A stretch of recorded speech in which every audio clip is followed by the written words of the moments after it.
Seperti kita ketahui, saluran pencernaan terdiri dari suatu pipa yang memanjang dan berlekuk-lekuk di jalannya mulai dari daerah mulut sampai di anus. Sistem ini fungsinya secara garis besar adalah melakukan proses terhadap apapun yang kita konsumsi, mulai dari makanan dan minuman. Di samping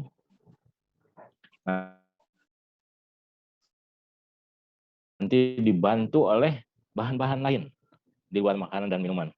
Karena seperti juga yang saya sampaikan, seperti proses memasak, tidak mungkin itu hanya berupa bahan-bahan yang pokok saja, tapi harus dibantu oleh bahan-bahan yang lainnya. Saluran pencernaan ini sudah saya jelaskan kemarin mulai dari daerah mulut, di mana di mulut itu, rongga mulut, di situ ada dua, yaitu rongga mulut dalam dan vestibula.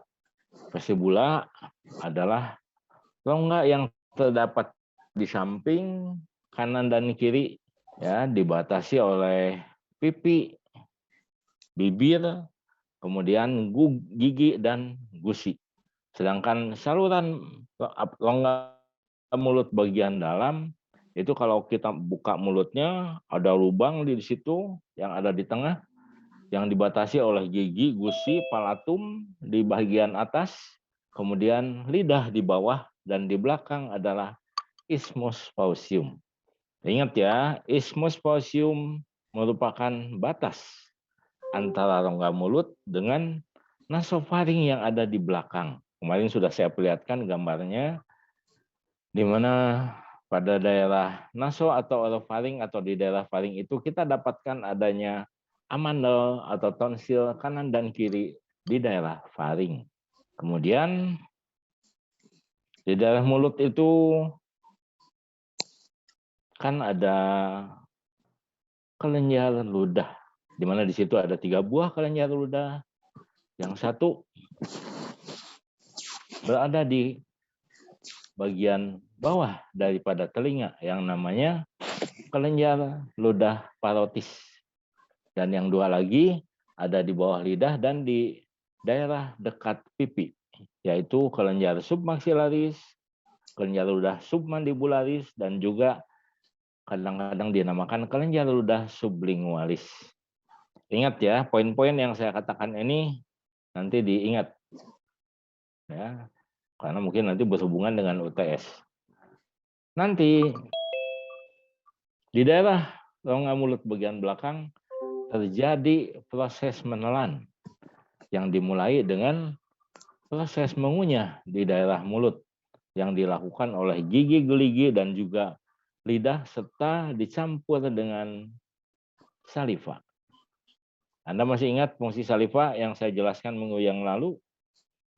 Fungsi saliva atau air ludah itu adalah melaksanakan lubrikasi. Lubrikasi itu berarti apa? Pencampuran dengan cairan supaya lebih mudah dilakukan pencernaan secara fisik. Dan lalu makanan tadi akan didorong ke belakang rongga mulut dan didorong oleh bagian belakang dari lidah. Akhirnya terjadi proses menelan. Ya. Dengan proses menelan, maka makanan tadi gumpalannya akan masuk ke saluran makanan atau usofagus. Usofagus ini fungsinya hanya menyalurkan makanan saja dari bagian bawah atau bagian belakang mulut menuju ke dalam lambung. Jadi tidak ada proses apapun di dalam usofagus tadi. Dia hanya melakukan kontraksi peristatik untuk mendorong bolus makanan masuk ke dalam lambung. Di dalam lambung inilah nanti akan terjadi pencernaan yang bersifat fisik dan juga bersifat kimia. Anda harus mengerti ya, apa itu pencernaan bersifat fisik dan apa pencernaan bersifat kimia. Pencernaan bersifat fisik itu adalah pencernaan di mana terjadi penghancuran oleh organ-organ di saluran pencernaan tadi. Contohnya di mulut, dia akan dikunyah, dia akan didorong, ya, dan kemudian di lambung, dia akan dibolak-balik oleh otot lambung, didorong ke atas, didorong ke bawah, dan ikut membantu menghaluskan makanan tadi di dalam lambung. Sedangkan kalau secara kimia, itu makanan itu dicampur dengan enzim-enzim pencernaan. Seperti yang di mulut, itu dibantu oleh saliva. Sedangkan di dalam lambung, nanti ada asam lambung, ya, yang bersifat asam, kemudian ada hormon renin di sana, dan juga ada pencerna protein. Jadi nanti mulai di lambung, yang dicerna tidak hanya karbohidrat, tapi juga protein oleh pepsin. Anda masih ingat bahwa di lambung makanan tadi harus dihaluskan dengan dua cara, yaitu fisik dan kimia, sampai menjadi bahan setengah cair. Jadi makanan tadi, yang tadinya kita makan nasi, yang tadinya kita makan daging, tadinya kita makan sayuran, nanti dalam lambung mulailah yang nasi tadi dengan daging yang berisi protein dan sebagainya mulai dicerna secara kimia. Sedangkan di dalam mulut pencernaan secara kimia hanya oleh saliva terhadap karbohidrat saja. Protein belum bisa. Lalu nanti sesudah menjadi setengah cair yang dinamakan kimus, barulah makanan tadi didorong ke dalam duodenum. Ya, di dalam duodenum tidak terjadi di sini pencernaan secara fisik, belum terjadi penyerapan, di lambung pun belum terjadi penyerapan. Tapi di duodenum pencernaan yang paling banyak adalah secara kimia. Di sana semua bahan makanan itu dicampur dengan bahan kimia yang berasal dari dua kelenjar besar. Nanti akan saya jelaskan di belakang, yaitu dari hepar dan juga dari pankreas. Sesudah dicerna secara kimia, sampai hampir sempurna, baru dikirim ke usus halus bagian kedua dan ketiga, yaitu jejunum dan ileum. Jejunum dan ileum itulah sebagian daripada makanan tadi akan diserap masuk ke dalam dinding usus halus, masuk ke dalam sistem pembuluh darah, dan dia diangkut oleh darah menuju ke seluruh tubuh. Tapi kan makanan tadi tidak diserap seluruhnya. Sisanya yang merupakan residu atau sisa makanan tadi masih cukup banyak. Itu dikirim, nah kalau lihat gambar di sini nanti dikirim lewat ileum masuk ke dalam bagian awal dari kolon atau usus besar. Di bagian awal ini, bagian awal kolon ini dinamakan apa? Masih ingat kan? Itu namanya sekum. Di mana di sekum ini yang bagian pertama kolon kita dapatkan adanya appendix atau umbai cacing yang fungsinya sampai sekarang belum bisa dipastikan. Dari sini otot-otot di kolon ini besar dan kuat. Jadi nanti ini akan didorong ke atas menuju ke kolon transversum. Kolon transversum ini mulainya di sebelah kanan atas dari rongga perut kita. Kemudian dikirim dia melintang menuju ke perut bagian kiri atas. Nah, dari sana nanti baru dikirim turun menuju ke bawah bagian perut kiri bawah menuju ke kolon sigmoid yang bentuknya seperti huruf S ini dan berakhirlah di rektum. Nanti sudah ada di rektum, rektum ini akan mengirim sinyal menuju ke otak bahwa Anda harus buang air besar untuk membuang sisa-sisa makanan yang sudah dibentuk menjadi feses. Oke, kita lihat sekarang usus besar. Usus besar ini terdiri dari beberapa bagian. Yang jelas usus besar ini merupakan sambungan dari bagian terakhir usus halus, yaitu ilium, dan kemudian di bagian pertama usus besar ini yang dinamakan cecum, di mana di situ terdapat appendix, mulailah residu atau sisa makanan tadi diolah. Di dalam kolon atau usus besar ini, sisa makanan tadi akan diserap airnya, karena di sini masih ada sisa residu makanan atau sampah makanan itu masih mengandung air di sini. Di ilium dan di duodenum sebetulnya sudah diserap sebagian besar airnya. Tapi di sini masih ada sisa. Jadi di sini diserap lagi oleh dinding usus besar atau kolon. Dan di sini juga nanti akan diserap vitamin yang masih ada di sisa makanan, air yang ada di sisa makanan, garam juga, atau mineral-mineral lain yang masih tersisa di sisa makanan dan masih akan digunakan oleh tubuh. Residu atau sisa makanan kemudian didorong ke atas. Dari atas nanti dikocok, diputar, kemudian dibolak-balik ke bawah, ke atas, kemudian dikirim melintang ke sini. Tujuannya adalah supaya jadi seperti kita memeras cucian. Jadi si air yang ada di residu makanan itu keluar sehingga bisa diserap oleh dinding usus besar ini. Kemudian sisa makanan yang makin pekat ya. Tadinya kan masih setengah cairan karena seperti kimus kan, tadinya udah tinggal lebih banyak cairannya. Nanti di sini cairannya makin lama makin kurang. Sehingga makin ke ujung maka sisa makanan tadi akan makin padat atau jadi lembek. Jadi katakanlah setengah padat. Ya. Setengah padat sampai di sini, nanti udah sampai di sini ini airnya udah diserap sebagian besar meskipun masih ada di feses atau kotoran tadi. Kalau vitamin dan mineral diharapkan sudah habis. Nanti sampai di sini maka terjadilah di sini sisa makanan yang lembek yang dinamakan feses. Feses ini pada setiap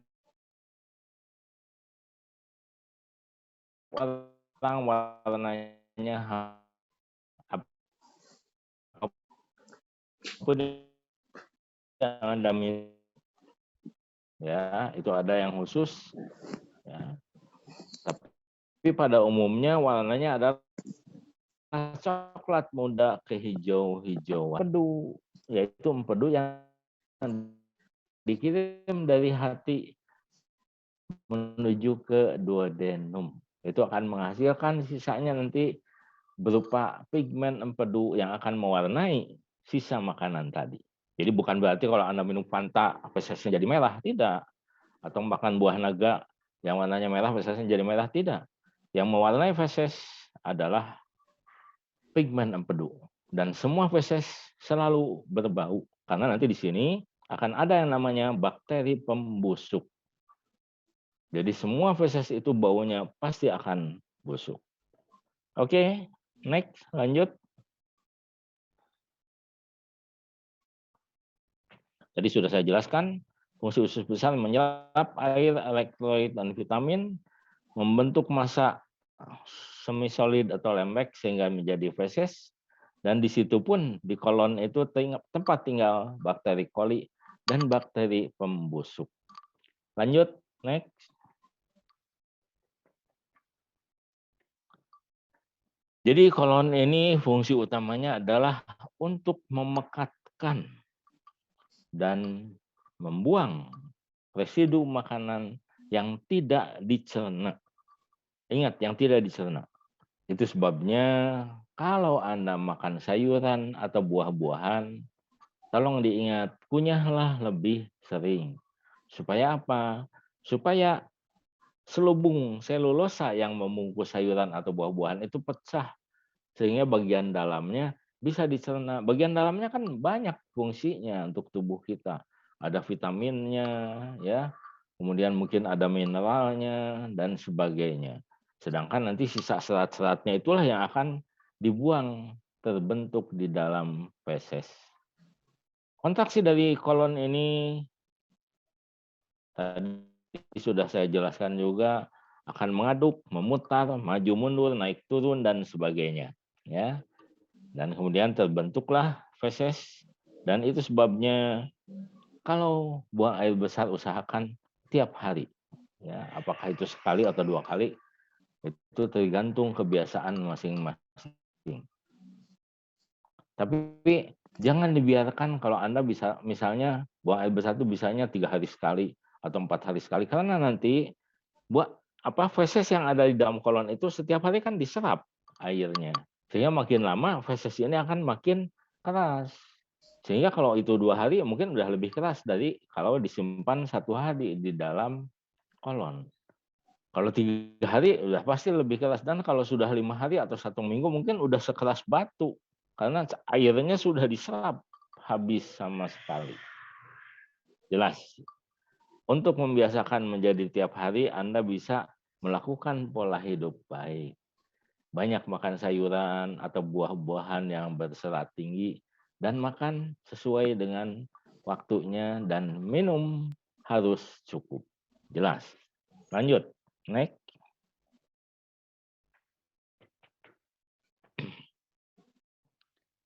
Untuk pencernaan ini ternyata diperlukan juga hormon. Tapi hormon di saluran pencernaan itu biasanya fungsinya lokal. Seperti misalnya gastrin. Gastrin ini adanya di lambung. Ya, kemudian di duodenum terdapat yang dinamakan sekretin dan cholecystokinin. Memang gastrin apa fungsinya? Gastrin ini, Anda masih ingat kan di dalam lambung itu suasananya asam karena adanya asam klorida, yaitu HCl. HCl itu berguna untuk pencernaan. Gastrin ini memang ada di lambung, tapi dia baru dikeluarkan kalau di dalam makanan yang dicerna di lambung tadi masih banyak asam yang ikut masuk ke dalam duodenum. Duodenum nanti nggak akan tahan usus 12 jari terhadap asam itu. Kalau lambung, seperti saya sudah ceritakan minggu yang lalu, itu dindingnya dilapisi oleh semacam cairan yang tahan terhadap asam. Tapi di duodenum tidak ada. Jadi kalau terlalu banyak asam yang ikut ke duodenum, nanti akan terjadi semacam gastritis seperti yang ada di lambung. Di sana nanti dinamakan duodenitis. Dan gejala biasanya lebih parah dibandingkan dengan sakit mah atau gastritis pada lambung.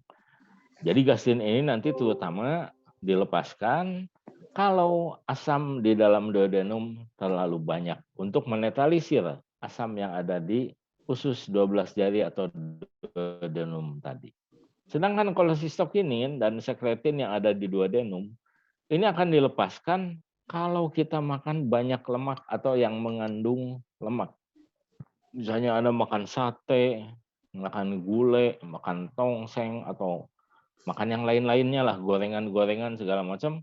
Begitu masuk ke dalam duodenum, duodenum akan tahu bahwa ini timusnya banyak lemak.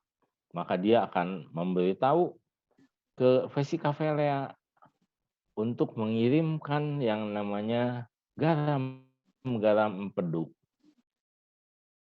Sehingga nanti di dalam duodenum garam empedu itu akan menggumpalkan lemak tadi, kemudian dicerna oleh lipase yang datang dari pankreas. Maka jadilah dia asam, lemak, dan gliserol.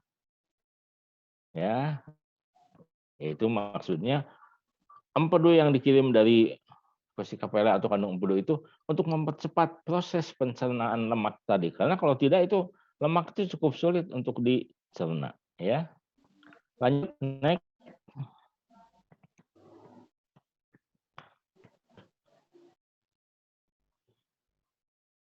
Ya, lanjut next.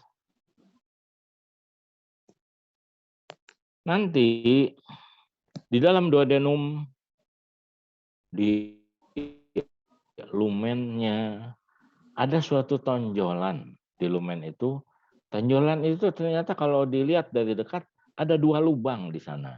2 lubang itu adalah yang pertama itu adalah saluran yang berasal dari kandung empedu, yaitu ductus holodochus, dan yang satu lagi adalah saluran yang berasal dari pankreas atau ductus pancreaticus. Ya, lanjut. Ini apa ya?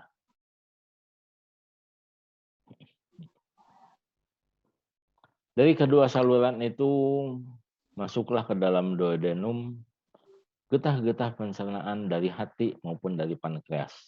Dari hati tadi sudah saya jelaskan, di mana fungsi empedu itu tadi, kandung empedunya adalah untuk menyimpan dan juga memekatkan atau mengentalkan cairan empedu, sedangkan dari pankreas dikirim yang utama adalah 3 jenis enzim pencernaan, yaitu lipase, protease, dan amilase.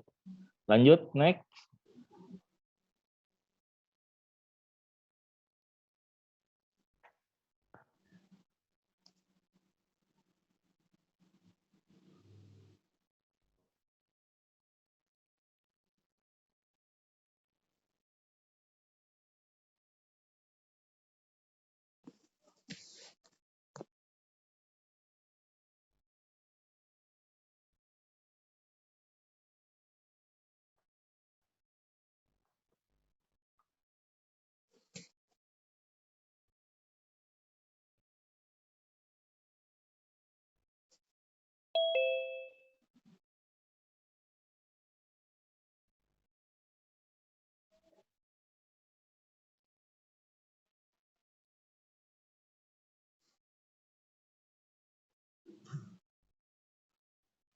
Kemudian pada bagian akhir daripada usus besar tadi atau kolon yang dinamakan rektum, sesudah feses tadi sampai di sana, maka rektum itu akan memberitahu ke otak untuk memberitahu bahwa feses sudah ada di rektum.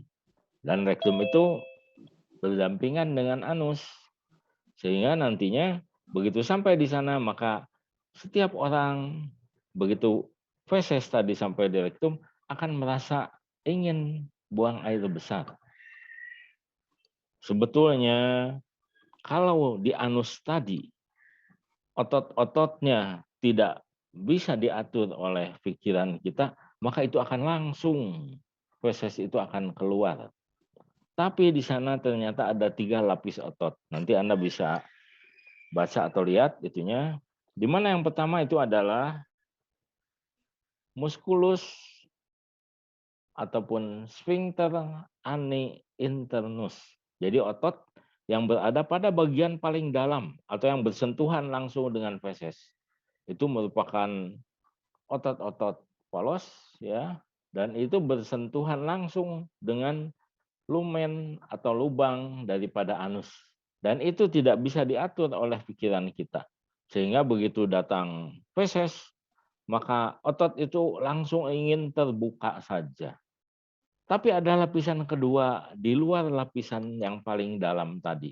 Jadi kalau ini anus, lapisan paling dalam ini adalah, ya lanjut ke atas, next. Lapisan yang paling dalam itu adalah sphincter ani internus atau sphincter. Jadi sphincter di anus yang bagian paling dalam.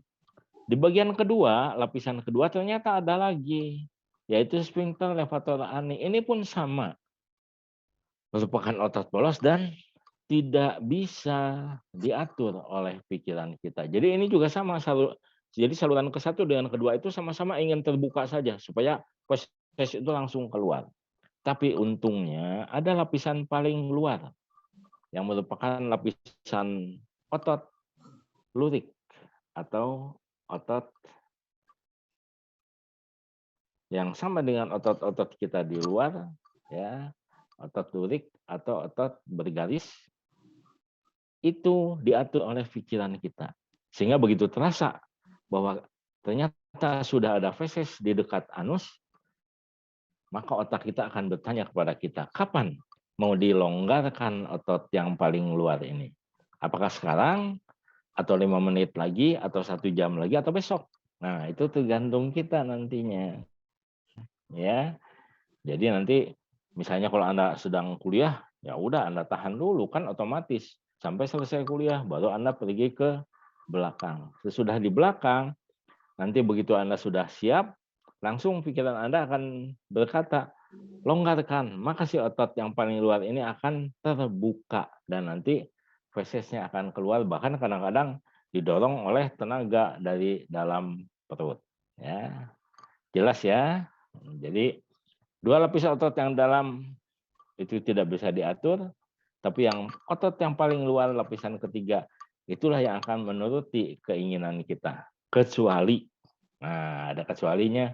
Kenapa ada kecualinya? Pada saat kita diare. Pada saat kita diare, otot yang paling luar ini pun tidak bisa diatur oleh kita. Sehingga kadang-kadang pada orang-orang yang diare banyak itu harus segera ke belakang. Atau bahkan ya maaf, mungkin udah keluar sebelumnya sebelum kita sampai ke tempat buang air besar. Itu adalah dalam keadaan sakit.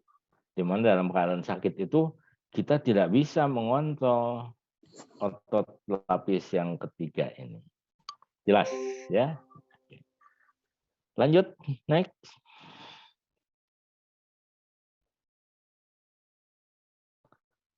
Peritoneum. Masih ingat kan gambar dinding saluran pencernaan ada berapa lapis? 4. Lapis yang paling dalam itu yang diisi oleh lapisan epitel. Kemudian jaringan ikat dan ada selapis otot yang tipis di sana di bagian paling dalam dari saluran pencernaan kita. Lapisan tipis otot pada tunika mukosa itu dinamakan tunika muscularis mucosa. Karena itu nanti akan membantu pemuaian ataupun penyempitan saluran pencernaan makanan kita. Nanti lihat lagi gambarnya ya. Jadi lapisan otot yang tipis yang ada di tunika mukosa itu namanya tunika muscularis mucosa. Lapisan keduanya adalah jaringan ikat, yaitu lamina propria atau jaringan ikat, lapis kedua dari pipa saluran pencernaan. Lapisan ketiga yang lebih luar lagi itu adalah lapisan otot yang agak tebal dari otot polos yang dinamakan tunika muscularis. Dan lapisan terakhir, nah ini yang berhubungan dengan ini, lapisan terakhir yang membungkus saluran lainnya. Kalau jantung dibungkus oleh bagian luarnya apa? Perikardium. Kalau paru-paru bagian luarnya dilapisi oleh pleura. Semua sama, berasal dari jaringan ikat serosa. Di saluran pencernaan di rongga abdomen, jadi yang ada di rongga abdomennya lapisan serosa yang kuat mengandung pembuluh darah, lemak, dan jaringan ikat serosa. Dan itulah nantinya yang akan menggantungkan lambung ke dinding belakang. Sehingga lambung nanti tetap di tempatnya sebelah kiri atas. Kemudian duodenum, nanti ada di belakang rongga perut. Jejunum dan ilium ada di tengah-tengah rongga perut. Ditempelkan di dinding belakang rongga perut. Kolon demikian. Nanti kolon kan ada yang kolon ascenden, ditempelkan di dinding perut sebelah kanan. Kolon transversum ditempelkan di dinding perut sebelah atas, melintang dari kanan ke kiri. Nanti kolon descenden ditempelkan di dinding perut sebelah kiri. Dan seterusnya. Ya.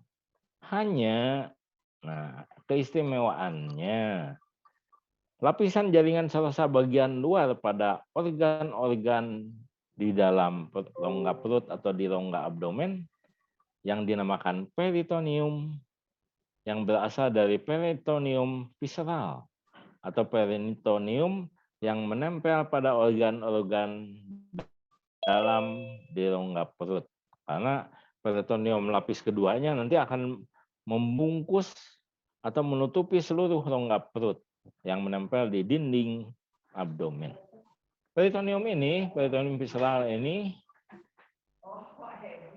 yang membungkus lambung itu dinamakan gaster. Dinamakan gaster. Yang membungkus gaster itu atau lambung dinamakan omentum. Nanti ada omentum mayor dan ada omentum minor. Kemudian yang membungkus usus halus dinamakan apa? Mesenterium. Ingat ini yang tiga ini nama-namanya. Dan yang membungkus usus besar atau kolon dinamakan mesokolon. Jadi berbeda. Di sini ada tiga nama ya di dalam rongga abdomen ini. Yang membungkus gaster namanya omentum, yang membungkus usus halus mesenterium. Jangan ketukar. Karena kalau yang membungkus kolon atau usus besar namanya sama, yaitu mesokolon. Oke, lanjut. Next.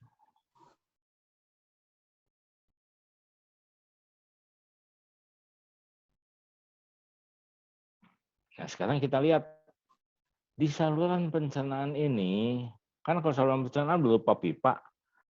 Nah, di luarnya itu ada kelenjar.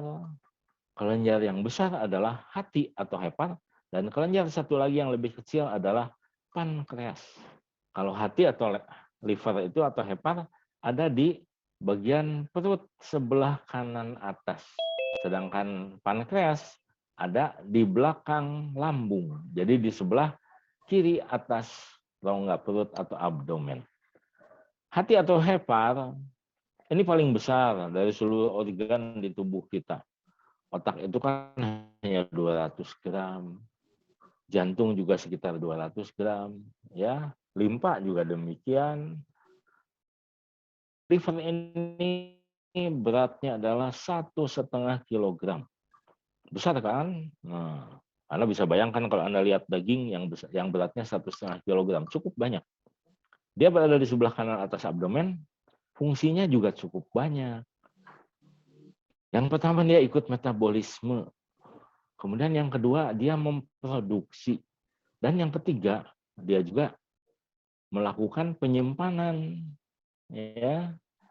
Metabolisme apa yang dia ikuti? Yaitu metabolisme gula, lemak, dan protein. Di sini tidak saya jelaskan lebih detail, karena kalau dijelaskan lebih detail itu yang jelas dia ikut serta dalam metabolisme 3 poin daripada sari-sari makanan kita, yaitu karbohidrat, protein, dan lemak. Yang kedua yang tadi saya ceritakan,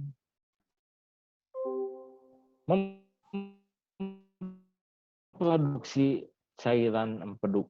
Jadi cairan empedu itu tidak dihasilkan tapi dihasilkan oleh hati atau hepar.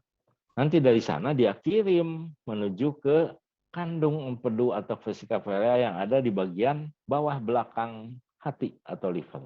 Nanti di sana di vesika varia empedu itu ditampung. Jadi vesika varia itu seperti gudang. Di sana langsung empedu itu dipekatkan, ya.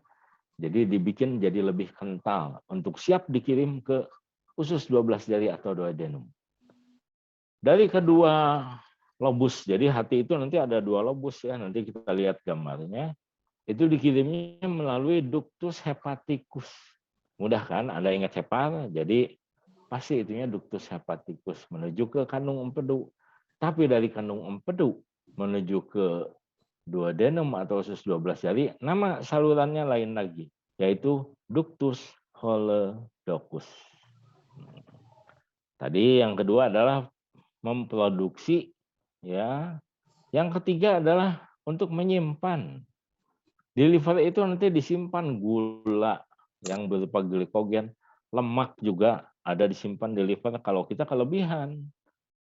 Kemudian vitamin-vitamin dan juga zat besi yang berasal dari pemecahan sel darah merah atau eritrosit yang sudah mati. Dan yang terakhir, fungsi liver itu cukup penting, yaitu untuk menetralisir racun detoksifikasi. Banyak yang harus dinetralisir di tubuh, kan hanya untuk seperti antibiotik untuk membunuh bakteri saja, tidak. Nanti ada sisanya itu, kan obat itu ada campurannya. Jangankan antibiotik, vitamin saja di dalamnya kan ada zat pencampurnya. Kemudian ada juga pengawetnya dan sebagainya. Nah, zat-zat yang demikian itu kan tidak perlu oleh tubuh, jadi nanti harus dihilangkan. Disitulah fungsi liver di sana. Sehingga detoksifikasinya ini akan meliputi inaktivasi hormon. Hormon yang sudah digunakan harus diinaktifkan. Kemudian mendetoksifikasi toksin atau racun-racun yang ada. Entah itu bekas sisa obat, bekas dari makanan, dan sebagainya. Karena makanan kadang-kadang kan kalau ini yang tidak baik itu ada yang pakai pestisida. Pestisidanya kan kita makan juga itu kalau kurang bersih bersihinnya, ya. Kemudian juga detoksifikasi alkohol, ya, obat-obatan, dan juga memakan eritrosit. Jadi cukup banyak fungsi hepar itu, ya. Dan hepar ini fungsi detoksifikasinya yang paling baik adalah pada saat malam. Itu sebabnya kenapa Tuhan mengharuskan kita istirahat waktu malam. Supaya liver ini bisa 100% berfungsi. Kalau kita begadang, tidak tidur, kalau satu malam sih nggak apa-apa. Tapi kalau sampai beberapa malam atau sering lah, beberapa malam tuh entah hari ini kemudian lusa, nanti lusanya lagi, sering begadang, liver tetap berfungsi melakukan hal ini semua, tapi tidak bisa maksimal. Mungkin dia hanya bekerjanya kalau kita sering begadang itu hanya sekitar 70 atau 60%. Jadi nanti tidak maksimal dia menghancurkan toksin, alkohol, sisa obat, dan lain sebagainya. Jelas ya? Sehingga kenapa sampai Rhoma Irama punya lagu Begadang itu? Nanti Anda baca sendiri. Lanjut, naik.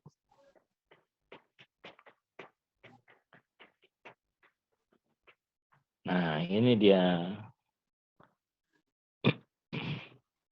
Ini hati atau liver ada dua lobus, yang kanan dan yang kiri. Jadi nanti dari sini ada dua saluran yang menuju ke vesika vea untuk mengirimkan empedu tadi. Jadi empedu ini terdapat di bagian bawah belakang daripada liver yang letaknya di bagian kanan atas. Nanti kalau ini diberitahu oleh duodenum, di tempat saya banyak lemak, maka vesika vea ini akan mengirim melalui ductus solidus yang salurannya nanti akan masuk ke dalam duodenum. Ini lambung, di mana peritoneum visceralisnya tadi disebut juga omentum, sedangkan usus halus, peritoneum visceralisnya disebut mesenterium, dan kalau usus besar, peritoneum visceralisnya dinamakan mesokolon. Ini semua organ tubuh kita ini akan ditempelkan di dinding belakang sana. Ya, oke. Lanjut, next.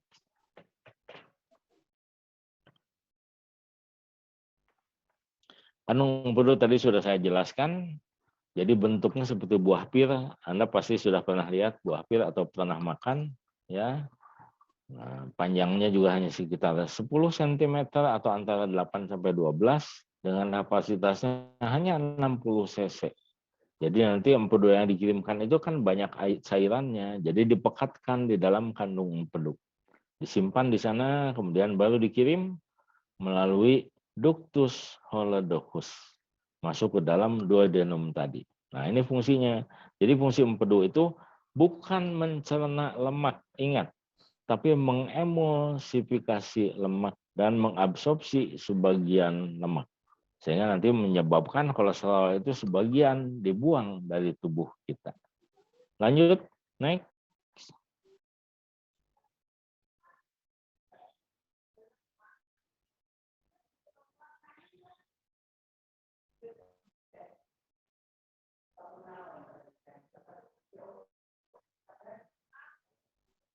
Pankreas. Pankreas ini letaknya di belakang gaster atau lambung. Ya. Dan kita sudah tahu bahwa pankreas ini mempunyai dua kelenjar, sudah sering saya jelaskan sebelumnya. yaitu kelenjar endokrin yang menghasilkan insulin dan kelenjar eksokrin yang perlu dalam sistem pencernaan ini. Dia membentuk getah-getah pencernaan atau enzim-enzim pencernaan. Nanti yang dikirimkan masuk ke dalam duodenum untuk mencerna karbohidrat, protein, dan lemak. Panjangnya 15 cm ya, dengan beratnya sekitar hampir 1 on, dan dia terdiri dari korpus atau bagian kepalanya yang nempel di duodenum, kemudian bagian kaput yang nempel di duodenum, bagian kepala, kemudian bagian badan yang berada di tengah-tengah, dan bagian ekor atau kauda. Ya, lanjut, next. Nah, ini dia. Nah, ini yang saya jelaskan tadi. Jadi, dari pankreas ini, kalau dari kelenjar endokrin yang dari pulau-pulau Langerhans itu yang sudah saya jelaskan, yang terdiri dari sel alfa, sel beta, sel gamma, hormonnya masuk langsung ke pembuluh darah. Tapi getah atau enzim pencernaannya akan masuk ke dalam saluran ini yang namanya ductus pancreaticus, kemudian masuk ke ini duodenumnya dibuka. Nanti di sini ada suatu tonjolan yang mempunyai 2 lubang. Yang satu adalah lubang dari ductus pancreaticus yang masuk ke duodenum. Satu lagi adalah yang berasal dari ductus holodocus. Ya, ductus holodocus ini tempat pengiriman empedu yang berasal dari kandung empedu masuk ke dalam duodenum. Jelas sekarang ya dari gambarnya. Oke, lanjut. Next.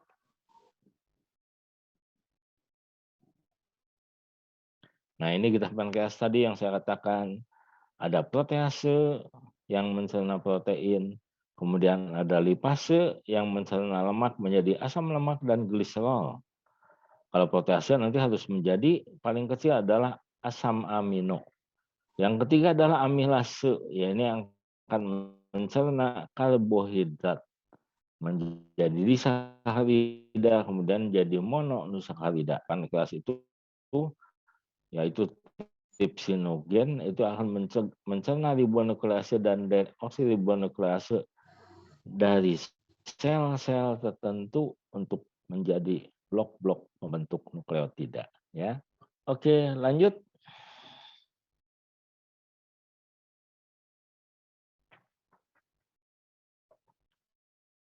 Jadi dari fungsi sistem pencernaan ini,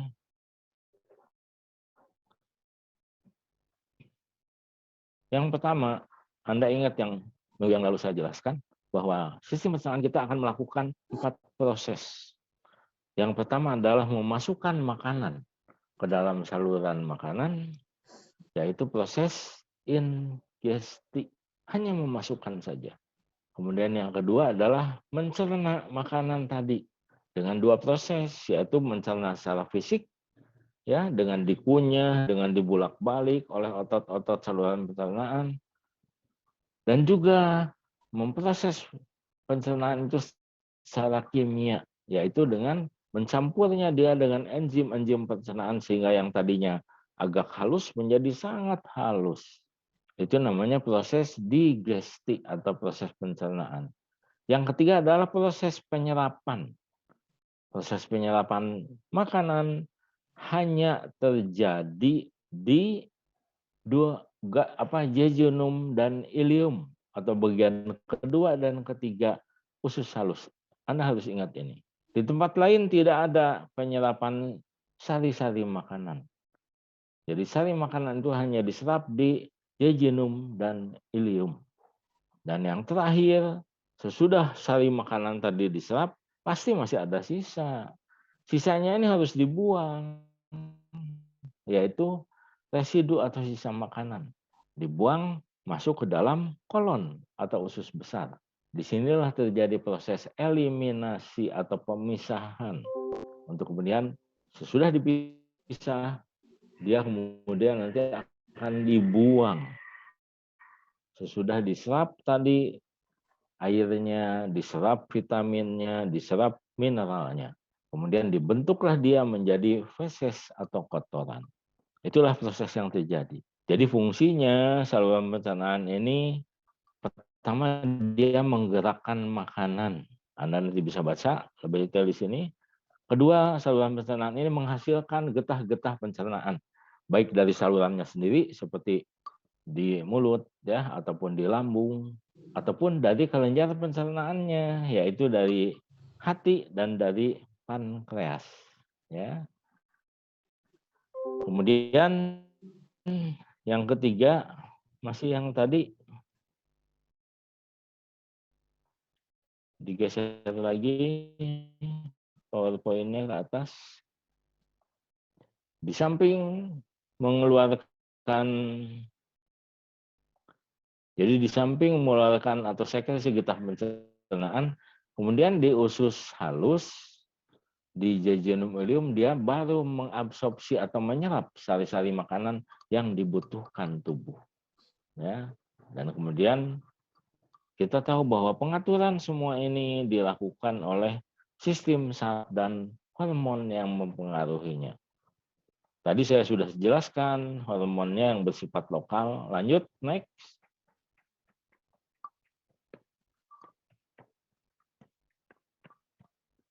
Nah, kita lihat dulu kontrol saraf.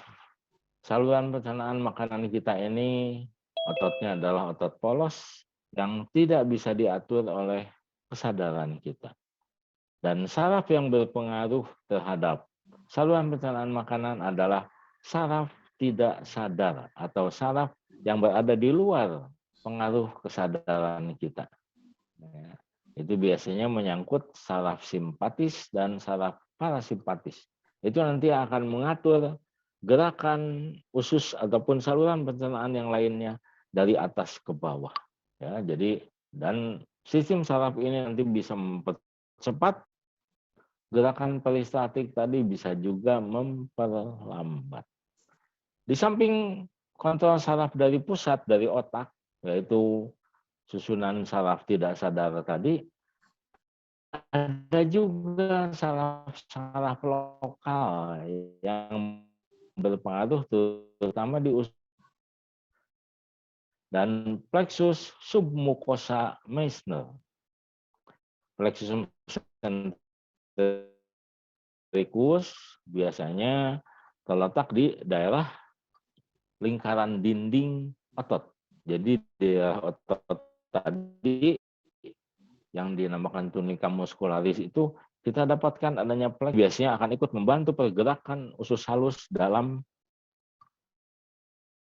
pencernaannya.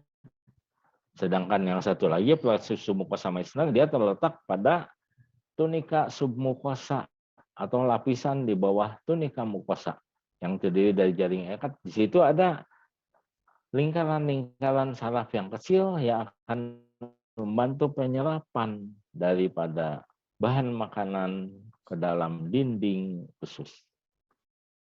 Oke, jadi Anda ingat bahwa lokal kita akan mendapatkan adanya dua plexus atau otot atau tunica muscularis dan satu lagi di submucosa. Ya, lanjut. Next.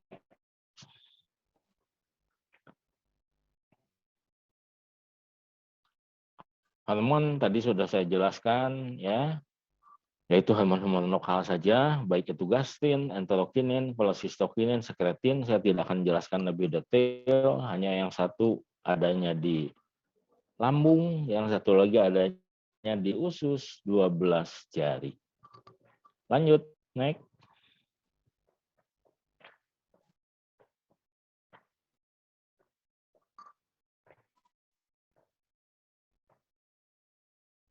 Proses pencernaan makanan tadi sudah saya jelaskan secara global, di mana di dalam mulut prosesnya adalah mengunyah dan menelan. Mengunyah itu di mana partikel besarnya dijadikan jadi lebih kecil.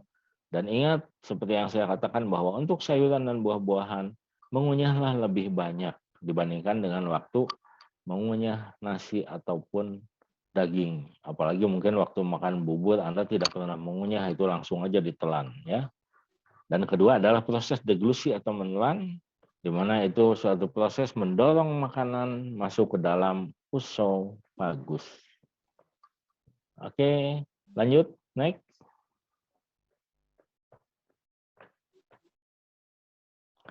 Nah, di dalam lambung, kan lambung itu fungsinya, kenapa ototnya dulu, minggu yang lalu saya perlihatkan bahwa otot di lambung itu ada 3 lapis, ya, karena dia harus menampung selama lebih dari 3 jam makanan maupun minuman yang masuk ke dalam lambung. Jadi dia menyimpan dulu ya sampai itu habis semua didorong masuk ke dalam usus 12 jari atau duodenum. Kemudian di dalam lambung tadi fungsinya kecuali menyimpan, mendorong juga mencampur makanan.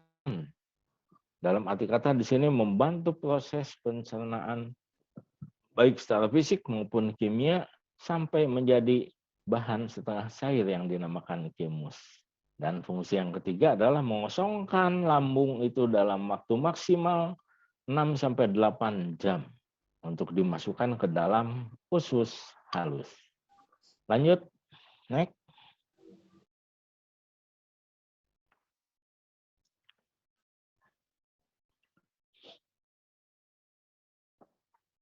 Nah, pencernaan di usus halus tadi sudah saya jelaskan. Di dalam usus halus tadi atau duodenum, kita dapatkan adanya muara daripada ductus solidus yang berasal dari kandung empedu yang mengirimkan empedu lewat ductus solidus. Kemudian muara daripada ductus pancreaticus yang mengirimkan getah-getah empedu yang berasal dari pankreas, yang terutama 3 macam tadi, amilase, protease, dan lipase. Ya. Kemudian sesudah makanan ada di duodenum, dia diproses dulu, nanti baru dimasukkan ke dalam jejunum dan ileum. Dan makanan yang masuk ke dalam usus 12 jari atau duodenum harus melalui sphincter pylorus.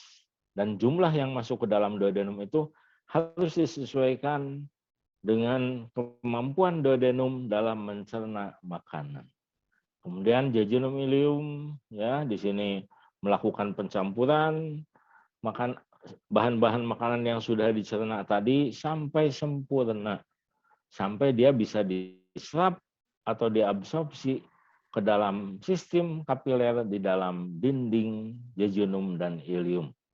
Penyerapan di sini terhadap bahan makanan, air, ya, garam-garam, elektrolit, dan juga vitamin. Lanjut, naik.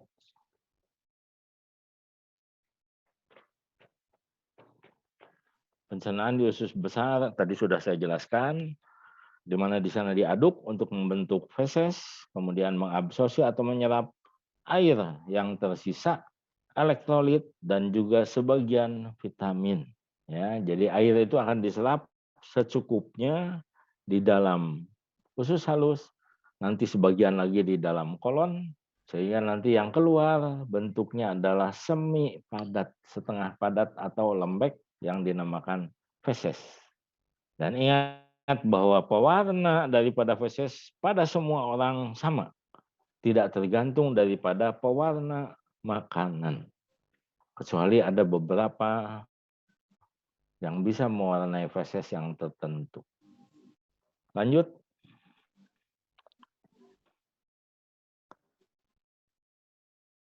Metabolisme zat makanan ini sudah saya jelaskan juga pada kardiovaskuler ya, di mana makanan yang kita serap itu nanti diperlukan untuk membangun dan berkembang sejak kita bayi, mengganti sel-sel pada organ-organ tubuh kita yang mengalami kerusakan. Di saluran pencernaan kita itu tiap hari selnya diganti. Ingat itu. Di kulit kita juga tiap hari selnya diganti. Semuanya, sel saraf, sel otot, sel tulang, semuanya pasti ada yang diganti. Hanya tinggal waktunya yang berbeda-beda. Jadi untuk membentuk sel baru, mengganti sel yang rusak, ya, dan sebagainya. Di samping perkembangan mulai dari bayi sampai remaja. Itu sebabnya nantinya pada bayi sampai remaja, utamakanlah protein di sini. Jangan karbohidrat. Ya. Nah, nanti di sini apa? Karena diperlukan untuk pengembangan bayi sampai remaja tadi. Lanjut, next. Nah, selesai.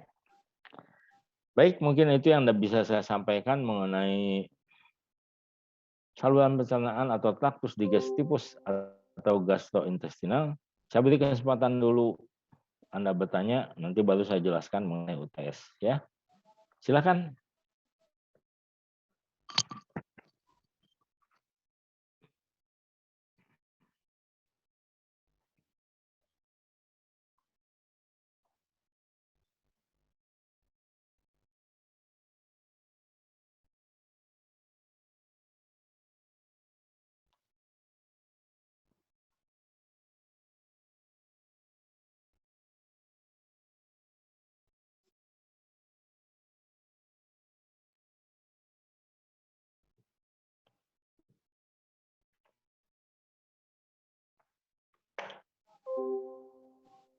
Ada yang mau ditanyakan?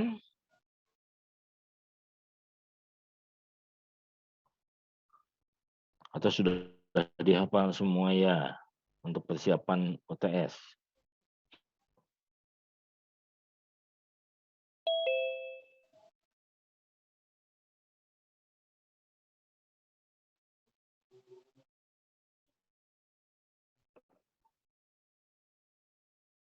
Baik, kalau tidak ada yang ditanyakan, saya akan menjelaskan mengenai UTS untuk minggu depan. Pertama, usahakan untuk mengerti. Jangan menghafal.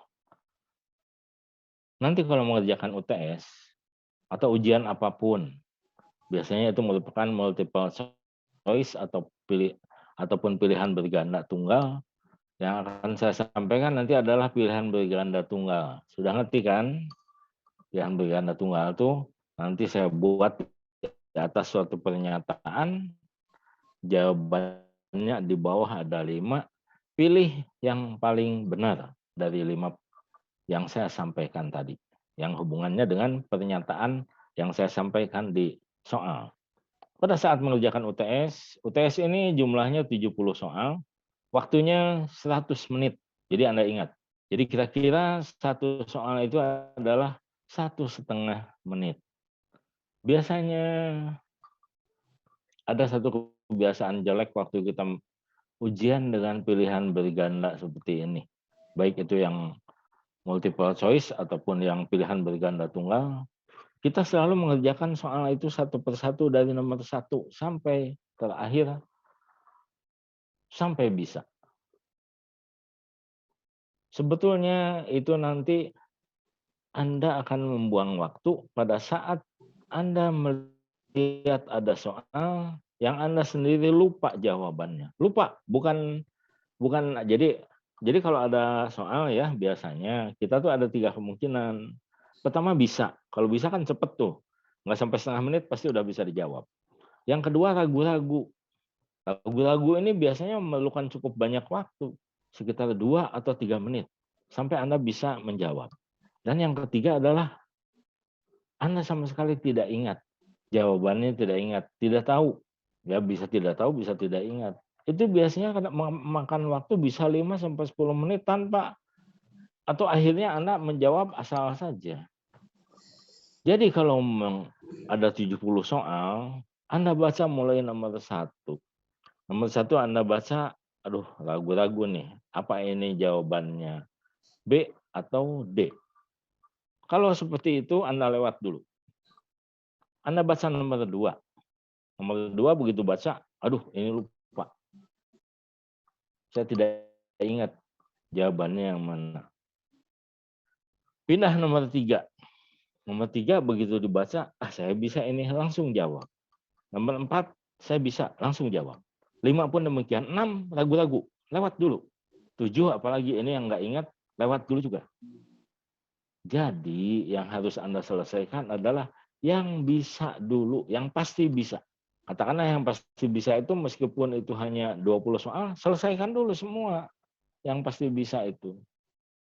Kemudian nanti mulai Anda baca yang ragu-ragu, yang tidak bisa atau tidak ingat lewat saja. Jangan dipaksakan di situ. Habis waktu Anda nanti. Yang ragu-ragu inilah mulai Anda selesaikan sesudah yang pasti bisa tadi diisi. Ingat, jangan lupa. Yang sudah pasti bisa diisi dulu, diselesaikan. Tahap kedua baru yang ragu-ragu.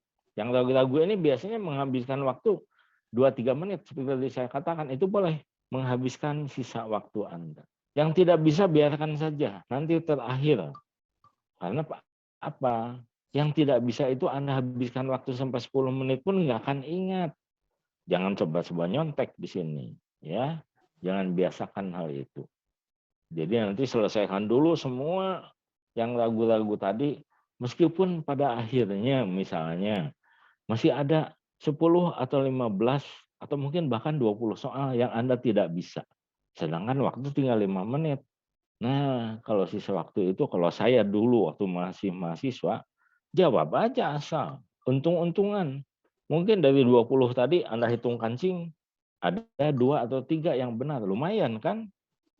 Tapi daripada Anda memikirkan satu persatu yang lainnya nggak diisi, rugi.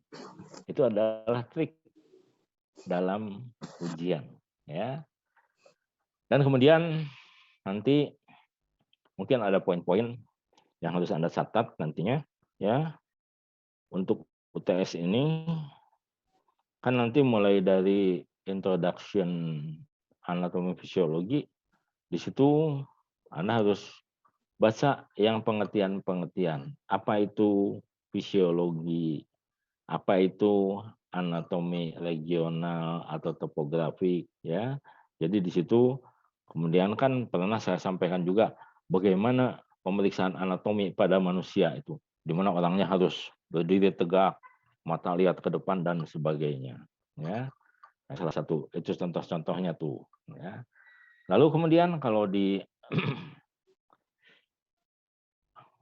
gastrointestinal, Anda harus ingat yang tadi saya tekankan, ya. Seperti kelenjar ludah itu ada berapa di daerah mulut, namanya apa aja di daerah mana, ya. Seperti tadi misalnya yang di bawah telinga namanya apa, kelenjar parotis. Kemudian bagian permulaan dari kolon namanya apa, sekum. Di sana selain sek apa lagi, ya. Tadi udah saya sampaikan kan, di sana ada umbai cacing atau appendix, ya. Kemudian tadi yang saya jelaskan satu persatu tuh, itu diingat tuh, jadi tidak seluruhnya harus dihafalin. Seperti kelenjar ludah tadi kan ada berapa buah, kemudian berapa sih contohnya, saya kan kemarin sering menyinggung berapa diukur sendiri dan sebagainya, ya. Kemudian tadi kan ada proses-proses pencernaan, kemudian fungsi-fungsi pencernaan itu diingat